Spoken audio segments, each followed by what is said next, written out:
Evangelho de Marcos, capítulo de número 10. Eu quero ler com você os 12 primeiros versos desse capítulo. Diz assim: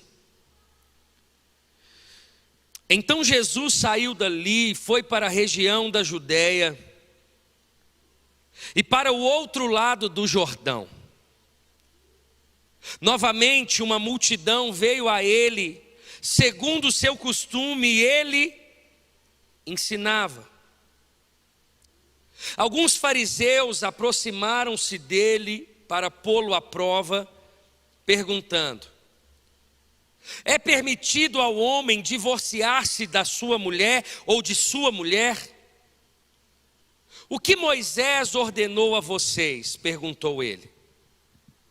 Eles disseram: Moisés permitiu que o homem lhe desse uma certidão de divórcio e a mandasse embora. Respondeu Jesus: Moisés escreveu essa lei por causa da dureza de coração de vocês. Mas no princípio da criação, Deus os fez homem e mulher. Por esta razão, o homem deixará pai e mãe, se unirá à sua mulher, e os dois se tornarão uma só carne.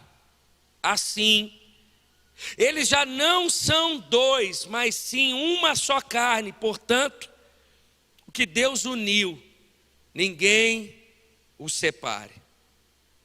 Quando estava em casa novamente, os discípulos interrogaram Jesus sobre o mesmo assunto. Ele respondeu: Todo aquele que se divorciar de sua mulher e se casar com outra mulher estará cometendo adultério contra ela. E se ela divorciar do seu marido e se casar com outro homem, estará cometendo adultério. Curve a sua cabeça aí por um instante, vamos colocar nosso coração diante do Senhor. Pai, a Tua palavra é uma necessidade que temos nessa noite. Nós não estamos aqui porque não tínhamos o que fazer. Estamos aqui porque reconhecemos a nossa dependência no Senhor. É por isso que vamos, a partir desse momento, voltar todo o nosso foco na compreensão da Tua palavra, pois ela é lâmpada para os nossos pés e ela também é luz para os nossos caminhos. Por isso, nós reconhecemos que precisamos dela nesse exato momento para que sejamos edificados. Obrigado, Senhor, por nos permitir sentar à Sua mesa, compreender a Tua palavra e aplicar na nossa vida. Desde já devolvemos ao Teu Filho toda a honra, glória e louvor dessa palavra, desse culto e de toda a nossa vida. Nós oramos em o nome de Jesus. Amém e amém. O discipulado com Jesus. É sobre isso que eu quero falar com você nessa noite. Eu quero situar você em Marcos capítulo 10. Jesus, ele está vivendo um momento de um discipulado mais profundo com seus discípulos. Jesus, ele vem de uma sequência que os seus discípulos, eles foram reprovados em diversos momentos. Eles foram reprovados no momento que Jesus desceu do monte da transfiguração. Eles foram reprovados diante do pai daquele menino que estava possesso de demônios. Eles foram reprovados naquele momento aonde eles estavam se importando em quem seria o maior. Eles estavam preocupados com a sua autopromoção. Os seus discípulos estavam preocupados em que lugar na hierarquia de Jesus que eles estavam posicionados. E eles, em diversos momentos, eles foram reprovados. Interessante, irmãos, porque em toda a história de Jesus, Jesus trabalha várias coisas ao mesmo tempo. Em alguns momentos, na minha compreensão, 2 propósitos, em algum outro momento, 3 propósitos. Quando Jesus está curando alguém, existe uma terceira pessoa diante de uma necessidade física, espiritual. Jesus está curando essa pessoa, Jesus está ensinando os discípulos e Jesus o tempo inteiro está confrontando os religiosos. Mas nesse momento que está aqui na narrativa, são os fariseus, os religiosos e os discípulos acerca de um assunto: o divórcio. Irmãos, eu quero dizer para você que como Lagoinha, nós temos um compromisso de expor toda a escritura para você. Nós temos um compromisso que você saiba à luz da palavra sobre vários assuntos. E é por isso que o Senhor toca o meu coração a trazer essa temática ao seu coração, que seja para o seu conhecimento, que seja para o alinhamento do teu coração, que seja para a prevenção do seu matrimônio. Eu não sei, mas eu sei que o Espírito de Deus deseja falar por meio do texto proposto nessa noite. Bom, é nesse momento, nessa narrativa de Jesus está aqui discipulando aqueles que estavam próximos, confrontando os religiosos. A Bíblia vai dizer no verso de número 2 assim: alguns fariseus aproximaram-se dele para pô-lo à prova, perguntando: é permitido ao homem divorciar-se de sua mulher? Irmãos, eu quero começar dizendo para você, não a respeito da pergunta, mas da intenção da pergunta. Existe uma intenção maliciosa, demoníaca, por parte dos fariseus, dos religiosos, ao fazer essa pergunta para Jesus. A grande verdade é que eles não queriam saber, ou não era a sua intenção, a intenção desses religiosos a respeito desse assunto. Eles queriam, na verdade, era a morte de Jesus, eles queriam a prisão de Jesus, eles queriam um respaldo para prender Jesus, uma base na lei para que Jesus então fosse capturado. A primeira intenção dos religiosos aqui é colocar Jesus contra Herodes. O que está em jogo aqui foi exatamente o que aconteceu com João Batista.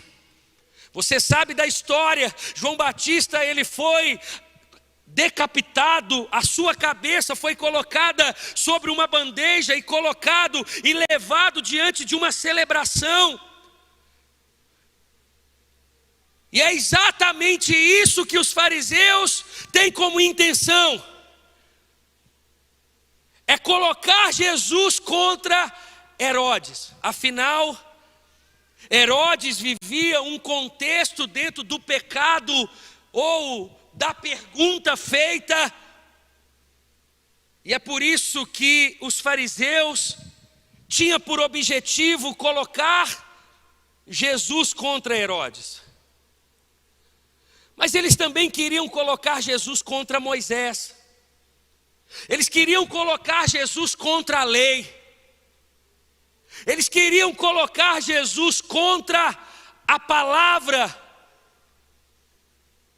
Eles queriam colocar Jesus. Eles queriam também colocar Jesus contra o povo. Afinal, a pergunta que eles fazem a Jesus tocaria o povo, irmãos. E é por isso que eu prego sobre isso nessa noite. É porque se a nossa teologia não tocar a nossa vida prática, se a nossa teologia não tocar o casamento, não tocar as nossas relações, não tocar os nossos relacionamentos, o nosso trabalho, a nossa faculdade, a gente pode rasgar essa Bíblia e ir embora. Eles fazem essa pergunta porque eles também queriam colocar Jesus contra o povo. Para que o povo, com toda malícia, com toda natureza de pecado, pudesse de alguma forma questionar a Jesus diante da sua resposta. Mas a Bíblia, ela vai dizer que a resposta de Jesus é por meio de uma outra pergunta. O verso de número 3 diz assim: o que Moisés ordenou a vocês? Perguntou ele. Eles disseram: Moisés permitiu que o homem lhe desse uma certidão de divórcio e mandasse embora. Respondeu Jesus: Moisés escreveu essa lei por causa da dureza de coração de vocês. O verso de número 4 e de número 5, ele traz dois ensinamentos para mim e para você. O primeiro ensinamento é que a Bíblia deixa clara que o casamento é uma instituição de Deus, mas o divórcio não. Segundo Gênesis capítulo 1, verso 27, segundo Gênesis capítulo 2, verso 24, a Bíblia vai relatar que o casamento é uma instituição de Deus, mas o divórcio não. O divórcio não é uma instituição divina. Ele é apenas uma permissão diante de um contexto. Quando Jesus ele faz a pergunta, os próprios fariseus respondem: Moisés permitiu que o homem lhe desse uma certidão. É bom a gente deixar isso claro, meus irmãos, porque tem muita gente querendo colocar como uma instituição divina o que não é. Tem muita gente querendo fazer que uma permissão torne mandamento.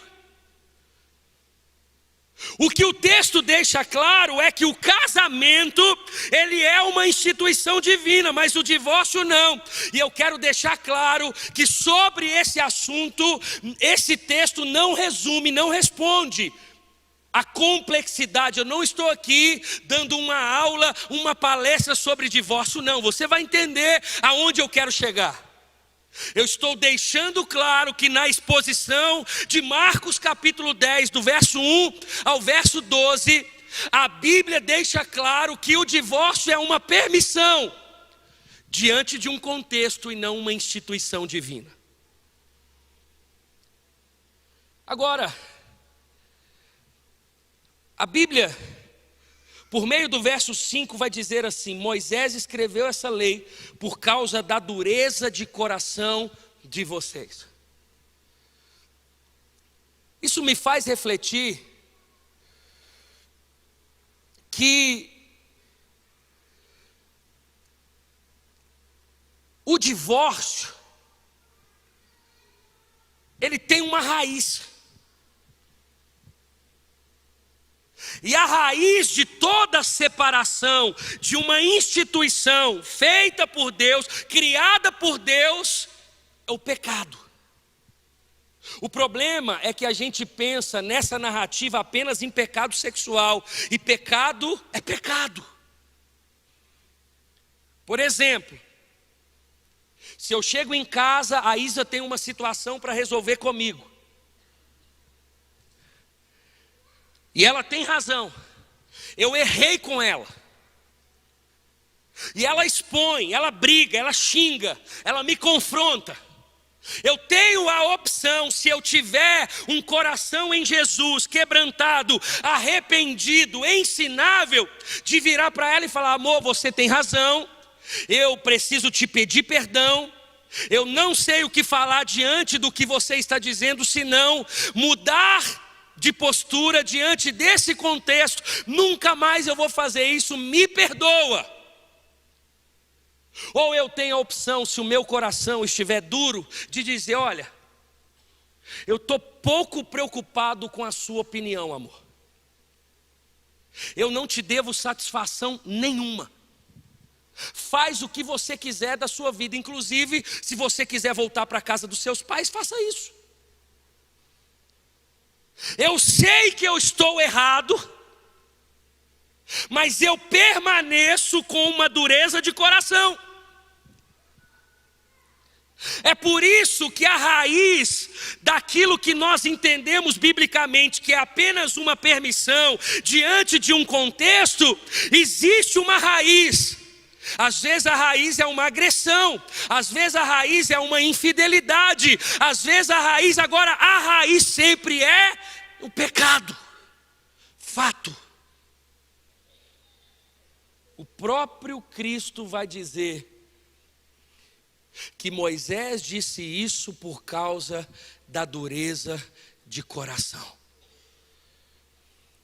Agora, isso não faz quem vive esse contexto menor ou pior de forma nenhuma. Não há diferença nenhuma. Eu sou casado, pai de 4 filhos, diante de alguém que talvez viveu um cenário de divórcio. Nada. Cada um tem a sua história. Por várias vezes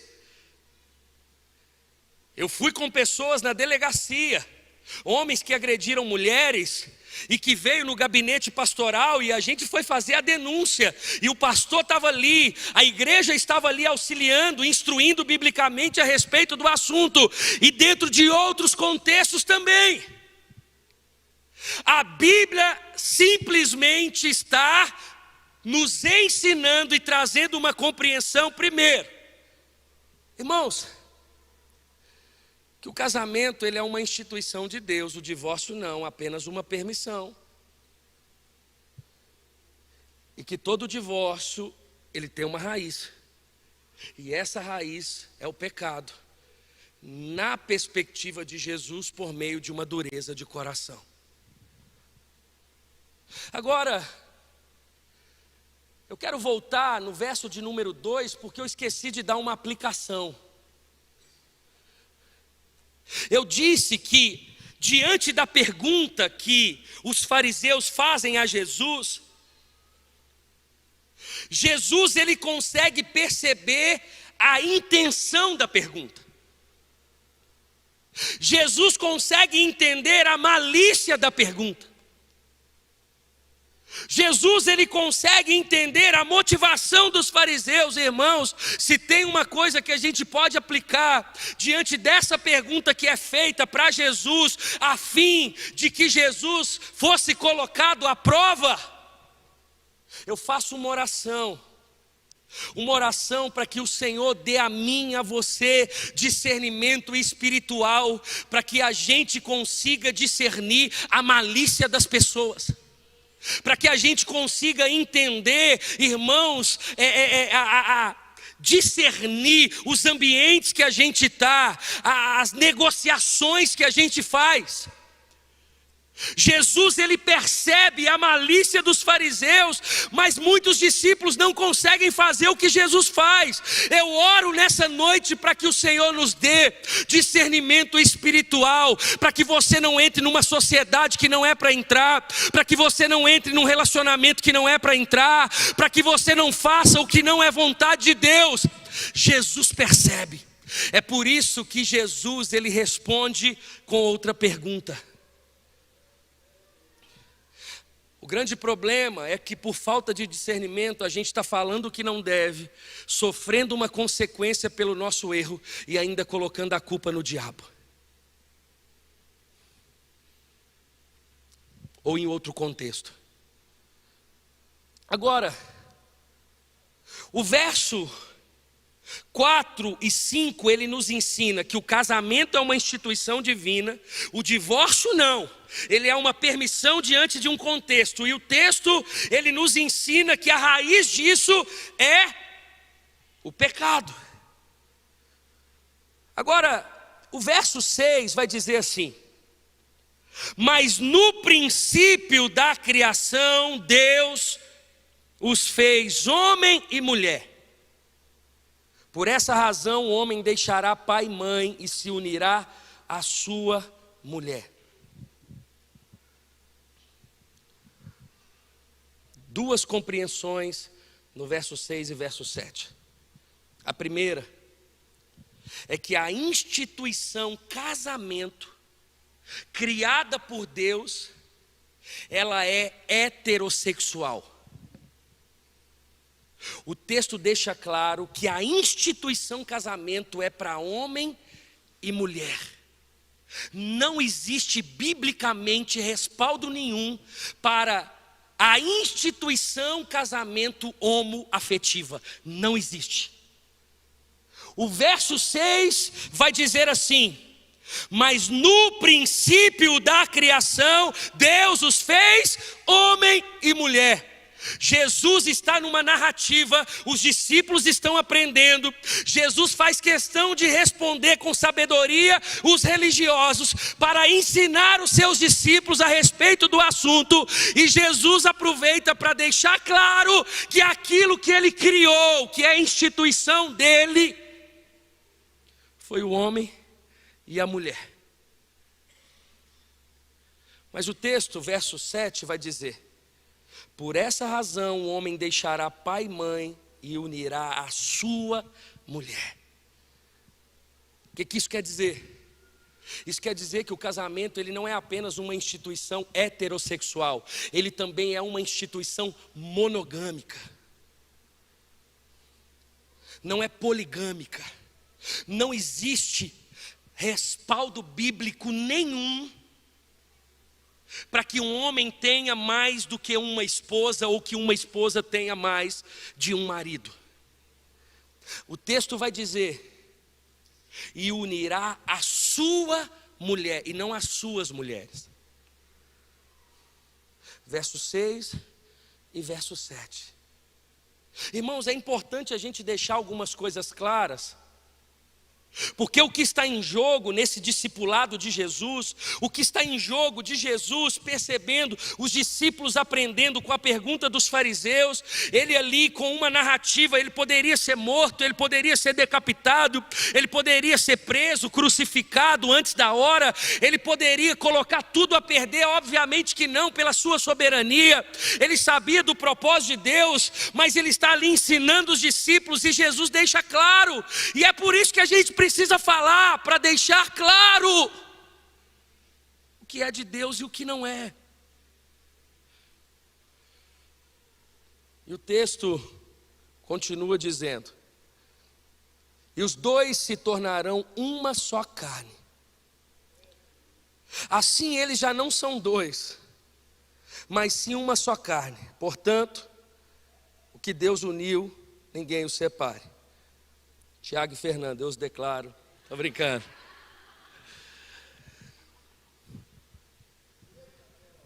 E o texto vai dizer: quando estavam em casa, novamente, os discípulos interrogaram Jesus sobre o mesmo assunto, e ele respondeu: todo aquele que se divorciar da sua mulher e se casar com outra mulher estará cometendo adultério contra ela, e se ela divorciar do seu marido e se casar com outro homem, estará cometendo adultério. Entenda o que está em jogo aqui. Jesus, os fariseus mal intencionados fazem uma pergunta. Jesus com sabedoria responde. Os fariseus não conseguem cumprir a intenção que eles tinham em relação a Jesus. Jesus aproveita da narrativa para discipular os discípulos. Jesus ele responde e deixa algumas coisas claras. A primeira coisa que Jesus deixa clara é que o casamento é uma instituição de Deus e que o divórcio não. Ele não instituiu o divórcio foi uma carta, uma permissão dada diante de um contexto. Para não fazer o que se quer, o que se quiser. Jesus ele deixa claro que a instituição casamento é para homem e mulher. E uma vez essa instituição nasce por meio de um relacionamento de um homem e de uma mulher, deve ser assim. Jesus responde, os fariseus percebem e vão embora. Jesus vai para casa, os discípulos vão para a casa de Jesus, vão para casa com Jesus. Eles estão em casa, e é como se eles virassem e falassem assim: Jesus, tem uma coisa encucada aqui que a gente não entendeu. Você nos dá mais 5 minutos a respeito do assunto que os fariseus fizeram para você? Os discípulos tinham dúvidas sobre o assunto. Jesus estava confrontando eles. O texto vai dizer assim: quando estavam em casa novamente, os discípulos interrogaram Jesus sobre o mesmo assunto. Jesus, ele não percebe a intenção do coração apenas dos fariseus, mas também dos discípulos. Por quê? Porque o contexto aqui nos indica que os discípulos tinham uma visão bastante liberal sobre a questão do divórcio, pois quando Jesus falou sobre a infidelidade conjugal como a única cláusula de exceção para o divórcio, os discípulos reagiram com uma profunda negatividade em relação ao casamento.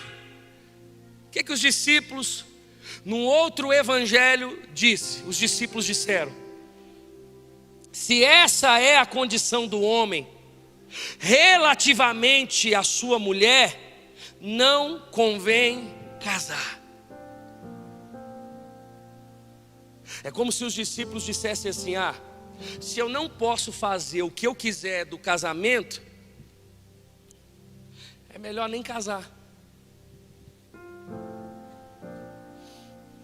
Nós percebemos nos discípulos, entenda que agora já não é fariseus. Nós percebemos nos discípulos uma visão tanto quanto machista, uma visão tanto quanto liberal.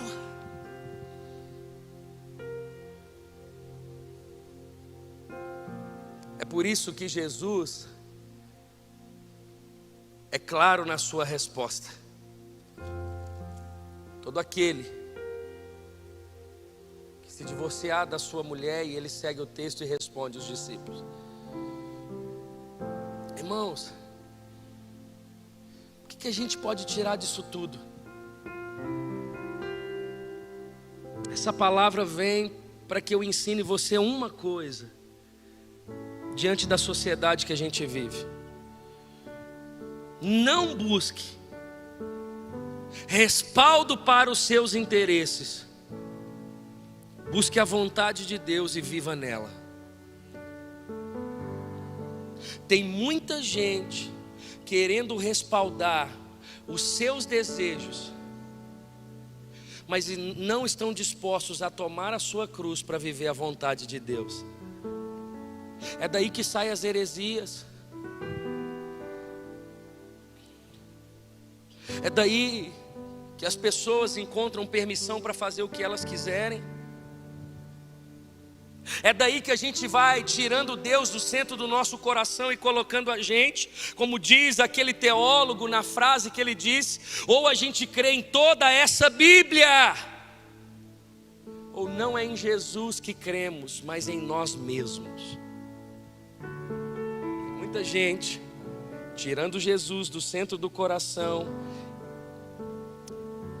e se assentando no lugar de Deus. Essa semana eu atendi uma pessoa. Ela falou por muito tempo, e quando ela terminou eu falei: olha, eu tenho muita coisa para te falar, mas uma coisa eu preciso ser muito direto com você. E ela disse: pois não, pastor. Eu falei: o seu filho tomou o lugar de Deus do seu coração. Como assim, pastor? Eu falei: sim, ele é lindo, ele só tem 3 anos, mas ele se tornou um Deus para você. Você acha, pastor? Eu falei: não acho, eu tenho certeza. Você precisa tirar o seu filho do trono e permitir com que Jesus se assente novamente. É por isso que todo outro contexto que você está vivendo é exclusivamente por causa disso. Quando você tira o Senhor do trono do seu coração, as consequências são gravíssimas. Cuidado para não querer que aquilo que é permissão para você torne como instituição divina, porque não é. Esse discipulado com Jesus, ele precisa mostrar para mim e para você que esse é o Evangelho, irmãos. Ele dói. É por isso que a minha compreensão a respeito do Sermão do Monte, quando Jesus ele trata sobre assuntos, nesse sermão ele vai dizer que eu não posso amar apenas as pessoas que gostam do que eu gosto, ou das pessoas que convivem comigo. Eu tenho que amar os desconhecidos, mas ele vai além, ele vai dizer que eu também tenho que amar os inimigos. Esse evangelho vai dizer que se eu olhar para uma outra pessoa com uma intenção errada, eu já estou adulterando com a minha esposa, contra a minha esposa. Quando terminou o sermão, na minha perspectiva de compreensão, um discípulo olhou para o outro e falou: impossível fazer o que esse tal de Jesus aí está mandando fazer. Jesus ouve e diz: de fato, é impossível na força do seu braço. Você só consegue fazer o que o Evangelho propõe você fazer no poder do Espírito Santo. É por isso que Paulo, escrevendo aos da Galácia, ele deixa claro o que é obra da carne e o que é fruto do Espírito. Ele vai dizer que a obra da carne é a ira, é a maledicência. Ele vai falar sobre várias obras da carne, a infidelidade, mas ele vai dizer sobre os frutos do Espírito: a mansidão, o domínio próprio, a longanimidade, a temperança, a fidelidade. Em outras palavras, ele está dizendo: você quer viver essa realidade? Não é simplesmente por sua decisão: a partir de agora eu nunca mais vou fazer isso. Eu queria que esse pensamento positivo desse certo, mas ele não dá. Você pode segurar 1 mês, 2 meses, talvez 1 ano, mas mais cedo ou mais tarde, esse espinho na carne ele vai ser aflorado. Você vai trair a sua esposa, você vai cair na pornografia, você vai viver uma realidade de pecado. Por quê? Porque não é sobre decisão e nem força do braço, é fruto do Espírito. É por isso que todas as vezes que a gente ora, que eu oro, que eu tenho relação com Deus, que eu busco a glória de Deus, que eu leio a palavra, que eu oro, que eu converso com Deus, eu saio dali amando mais a minha família, a minha esposa, a minha igreja, as pessoas que convivem comigo. Eu saio dali mais disposto a tirar dinheiro do bolso para servir o pobre, servir o necessitado. Por quê? Porque quanto mais relação com Deus, mais eu me aproximo do que é instituição divina. Pastor, difícil? Sim. Prazer. Evangelho de Jesus. Esse é o Evangelho de Jesus. Eu volto a dizer, não é sobre o divórcio, não é sobre, é sobre a gente se permitir ser discipulado por Jesus. Pastor, por que dessa palavra? Porque, irmãos, se a gente é discipulado, vive esse discipulado com Jesus, a gente pode viver qualquer realidade de vida.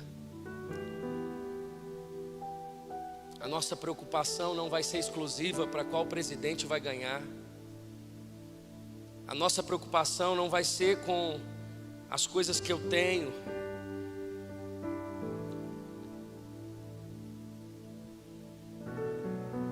Vai ser com o que é vontade de Deus. É vontade de Deus, eu quero. É essa a vontade de Deus para o meu relacionamento? Eu quero. Essa é a vontade de Deus para o meu corpo? Eu quero. É essa a vontade de Deus para o meu ministério? Eu quero. É essa a vontade de Deus para mim em relação à minha família? Eu quero. Que assim seja. Eu vim aqui dizer para você, cuidado, para não querer incluir Jesus no que não é dele, para querer encontrar respaldo no que não é vontade dele. A Bíblia não tem variação, ela é e ponto final. Quantos entendem essa palavra em nome de Jesus?